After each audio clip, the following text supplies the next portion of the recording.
What are my thoughts on the scenario of Velo maybe going to the price of 20 cents during a fully fledged type of hypothetical altcoin season? Well, in today's video, I'm going to explain my thoughts on that, even though nothing I say is financial advice.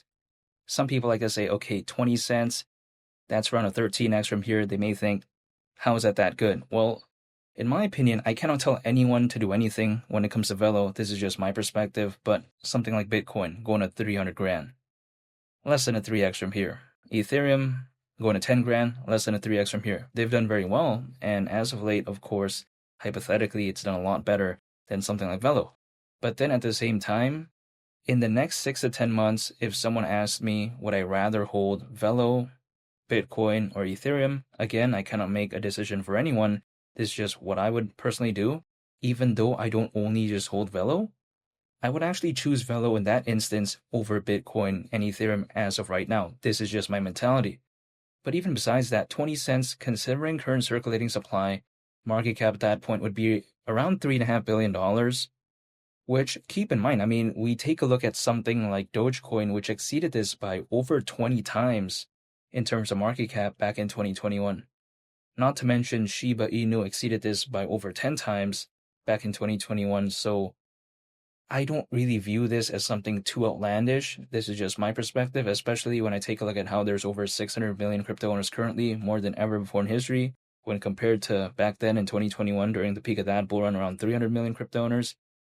I mean, when I take a look at those factors, even though I don't think we've seen that type of 2021 type of altcoin season during this cycle, I would arguably say, even despite that, with way more crypto owners, I think with the sentiment being a lot better, that market cap wouldn't seem too outlandish to me. This is just my perspective, but why do I like the fundamentals of Velo? It's because it's heavily focused on something called remittances. Now, let me explain real quick because, let's say I'm from Italy, right? And then I'm working abroad. Let's say I'm working in, Chile. Now, let's say I'm working in Chile and then I send, income back home to, let's say, Italy. Then in that case, that would be considered remittance. That's just an example. And there's some data out there showcasing why this is a market that is not such a bad thing to be focused on. Like, for instance, according to Grandview Research, the global digital remittance market is expected to reach over $60 billion by 2030. Now, that is just a projection, but that doesn't seem that bad. Now, some people would argue that, Velo is taking more so of a risky approach because this is not a market that usually projects focus on. And I can see where they're coming from because the more safe route a lot of people would consider is like probably launching a decentralized finance project, maybe blockchain gaming, maybe some other projects too in other sectors. But this is something that I like because it's unique, it's different. They're taking a different approach. And what I usually see historically speaking is that people usually move in trends. They like this market, they like this other one. This remittance market within this space hasn't really been that popular yet. So if let's say it does, I think Velo maybe is in that position to really go along with the ride if let's say it ever does. And also I think a unique thing about Velo is that it's focused on something called centralized decentralized finance. This is quite essentially combining the good aspects of centralized finance and the good aspects of decentralized finance and just kind of making it into one. Again, centralized decentralized finance stands for CDFI. I think that's a pretty cool touch as well when it comes to Velo. Furthermore, Velo has something called USDV, which is their stable coin. Which some people may think, do we really need another stablecoin? Well, in the grand scheme of things, there's a lot, but it's achieved quite something pretty amazing because historically, we've even seen Velo's involvement with BlackRock, more specifically with BlackRock's tokenized short-term treasury fund into their USDV stablecoin. Man, that's a big thumbs up for me. I think that's a pretty awesome achievement. Not to mention, when it comes to Velo, we'll see how there's also something called Quantum, which is a one-stop lightning speed remittance network. We take a look at Universe, a multi-chain super decentralized exchange. Yeah, they included the word super there, but it is what it is. I think it's pretty cool. We take a look at Nova Chain, an affordable universal blockchain network. There's also Orbit, a crypto super app. There's Warp, a multi-network cross-chain bridge.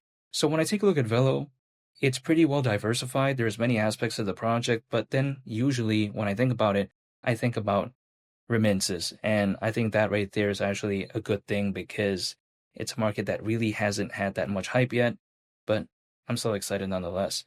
Not to mention, when I take a look at some people asking me, okay, how soon? Now, I do not know the exact time things will do this or do that because I cannot take a look into the future. However, I can take a look in the past and the present. But in this case, I'm going to take a look at the past because usually altcoins, historically speaking, as a worst case scenario, they typically peak around a year and a half after a Bitcoin halving event.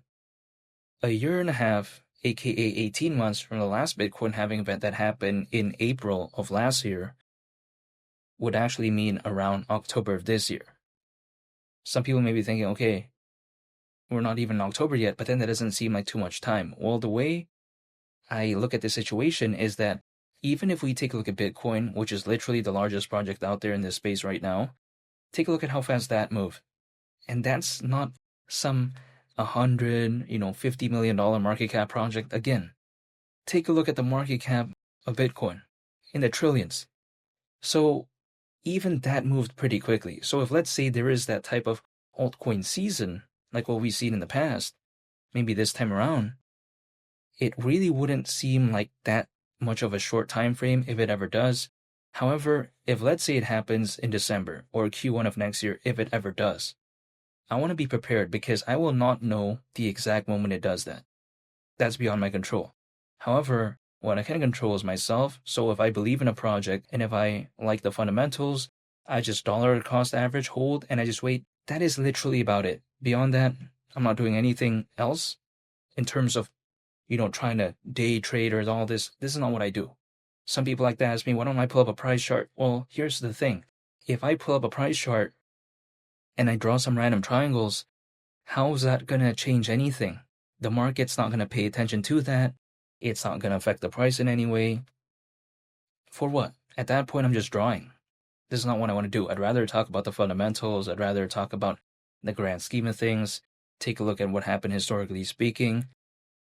Also, I see some people out there, they make a video on a price chart and they just draw a random triangle. And then let's say they say, hey, this is going to do this at this time. It doesn't do that. They just keep adjusting the triangle to kind of make it seem like, hey, this drawing matches the time it moves this way or that way. Then at that point, again, I'm just drawing. What's the point? If I only take a look at the price chart of Velo, I would not necessarily like it because I would not think it's that good. But then when I take a look at the fundamentals, I am a fan of it. So I think beyond the price charts, the fundamentals, there's a lot more than just taking a look at the price chart. So I don't necessarily want to do that because I don't think it really benefits me in any way. And I don't think it's really that useful to me either. So all I'm doing is just believing in a project, holding, and just waiting. But that's about it. And feel free to subscribe if you enjoyed this video. I'd greatly appreciate it. It's been Lee the Captain, and I'll catch you all in the next one. I'm out. Peace. Bye.